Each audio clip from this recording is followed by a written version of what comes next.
The Federalist. Number 8. Effects of internal war. Assuming it, therefore, as an established truth, that the several states, in case of disunion, or such combinations of them as might happen to be formed out of the wreck of the general confederacy, would be subject to those vicissitudes of peace and war, of friendship and enmity with each other, which have fallen to the lot of all neighboring nations not united under one government, let us enter into a concise detail of some of the consequences that would attend such a situation. War between the states, in the first periods of their separate existence, would be accompanied with much greater distresses than it commonly is in those countries where regular military establishments have long obtained. The disciplined armies always kept on foot on the continent of Europe, though they bear a malignant aspect to liberty and economy, have, notwithstanding, been productive of the signal advantage of rendering sudden conquests impracticable and of preventing that rapid desolation which used to mark the progress of war prior to their introduction. The art of fortification has contributed to the same ends. The nations of Europe are encircled with chains of fortified places which mutually obstruct invasion. Campaigns are wasted in reducing 2 or 3 frontier garrisons to gain admittance into an enemy's country. Similar impediments occur at every step to exhaust the strength and delay the progress of an invader. Formerly, an invading army would penetrate into the heart of a neighboring country almost as soon as intelligence of its approach could be received. But now, a comparatively small force of disciplined troops acting on the defensive with the aid of posts is able to impede and finally to frustrate the enterprises of one much more considerable. The history of war in that quarter of the globe is no longer a history of nations subdued and empires overturned, but of towns taken and retaken, of battles that decide nothing, of retreats more beneficial than victories, of much effort and little acquisition. In this country, the scene would be altogether reversed. The jealousy of military establishments would postpone them as long as possible.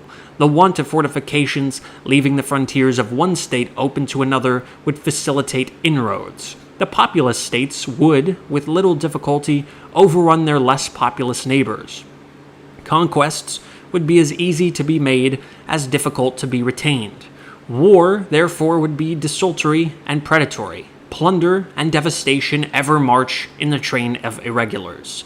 The calamities of individuals would make the principal figure in the events which would characterize our military exploits. This picture is not too highly wrought, though, I confess, it would not long remain just one. Safety from external danger is the most powerful director of a national conduct. Even the ardent love of liberty will, after a time, give way to its dictates. The violent destruction of life and property incident to war, the continual effort and alarm attendant on a state of continual danger, will compel nations, the most attached to liberty, to resort, for repose and security, to institutions which have a tendency to destroy their civil and political rights. To be more safe, they at length become willing to run the risk of being less free. The institutions chiefly alluded to are standing armies, and the correspondent appendages of military establishments. Standing armies, it is said, are not provided against in the new Constitution, and it is therefore inferred that they may exist under it. Their existence, however, from the very terms of the proposition, is, at most, problematical and uncertain. But standing armies, it may be replied, must inevitably result from a dissolution of the Confederacy. Frequent war and constant apprehension, which require a state of as constant preparation, will infallibly produce them. The weaker states or confederacies would first have recourse to them to put themselves upon an equality with their more potent neighbors. They would endeavor to supply the inferiority of population and resources by a more regular and effective system of defense, by disciplined troops and by fortifications. They would at the same time be necessitated to strengthen the executive arm of government, in doing which their constitutions would acquire a progressive direction towards monarchy. It is of the nature of war to increase the executive at the expense of the legislative authority. The experiments which have been mentioned would soon give the states or confederacies that made use of them a superiority over their neighbors. Small states, or states of less natural strength, under vigorous governments and with the assistance of disciplined armies, have often triumphed over large states or states of greater natural strength which have been destitute of these advantages. Neither the pride nor the safety of the more important states or confederacies would permit them long to submit to this mortifying and adventitious superiority. They would quickly resort to means similar to those by which it had been effected, to reinstate themselves in their lost preeminence. Thus we should, in a little time, see established in every part of this country the same engines of despotism which have been the scourge of the old world. This, at least, would be the natural course of things, and our reasonings will be the more likely to be just in proportion as they are accommodated to this standard. These are not vague inferences drawn from supposed or speculative defects in a constitution, the whole power of which is lodged in the hands of the people or the representatives and delegates, but they are solid conclusions drawn from the natural and necessary progress of human affairs. It may perhaps be asked, by way of objection to this, why did not standing armies spring up out of the contentions which so often distracted the ancient republics of Greece? Different answers, equally satisfactory, may be given to this question. The industrious habits of the people of the present day, absorbed in the pursuits of gain and devoted to the improvements of agriculture and commerce, are incompatible with the condition of a nation of soldiers, which was the true condition of the people of those republics.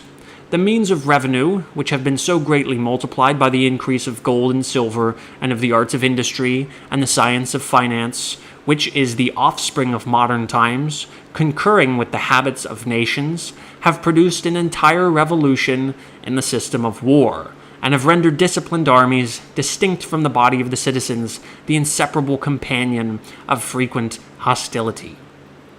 There is a wide difference also between military establishments in a country seldom exposed by its situation to internal invasions, and in one which is often subject to them and always apprehensive of them.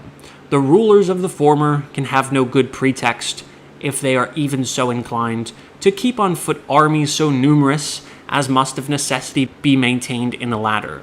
These armies being in the first case rarely, if at all, called into activity for interior defense, the people are in no danger of being broken to military subordination. The laws are not accustomed to relaxations in favor of military exigencies.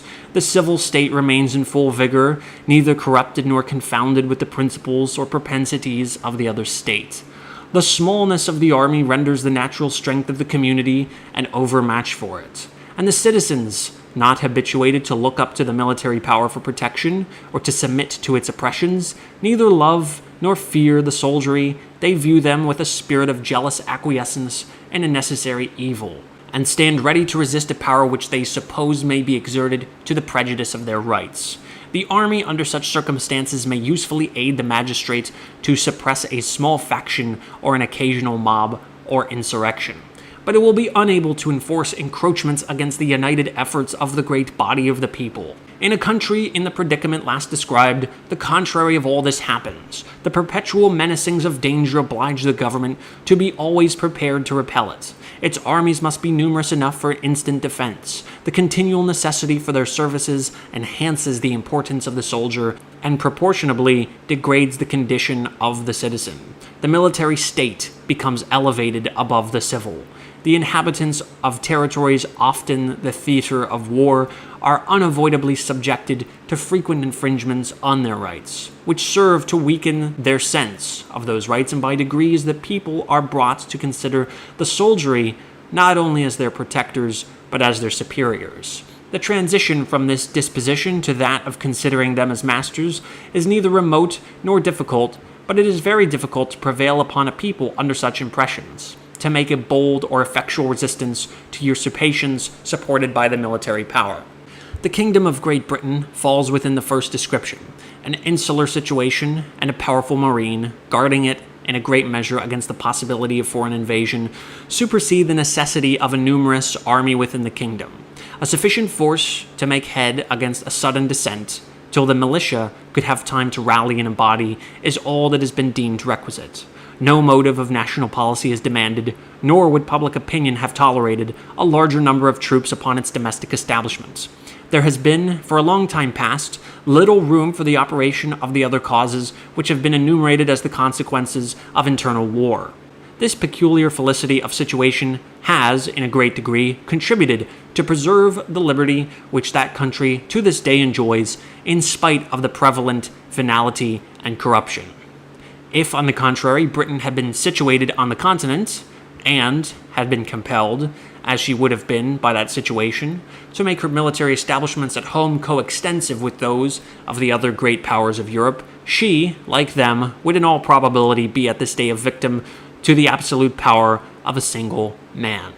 'Tis possible, though not easy, that the people of that island may be enslaved from other causes, but it cannot be by the prowess of an army so inconsiderable as that which has been usually kept up within that kingdom. If we are wise enough to preserve the Union, we may for ages enjoy an advantage similar to that of an insulated situation.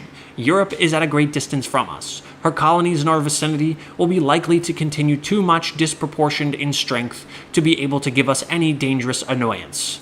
Extensive military establishments cannot, in this position, be necessary to our security. But if we should be disunited, and the integral parts should either remain separated or, which is most probable, should be thrown together into 2 or 3 confederacies, we should be, in a short course of time, in the predicament of the continental powers of Europe. Our liberties would be a prey to the means of defending ourselves against the ambition and jealousy of each other. This is an idea not superficial or futile, but solid and weighty. It deserves the most serious and mature consideration of every prudent and honest man of whatever party. If such men will make a firm and solemn pause and meditate dispassionately on the importance of this interesting idea, if they will contemplate it in all its attitudes and trace it to all its consequences, they will not hesitate to part with trivial objections to a constitution, the rejection of which would in all probability put a final period to the Union. The airy phantoms that flit before the distempered imaginations of some of its adversaries would quickly give place to the more substantial forms of dangers real, certain, and formidable. Publius.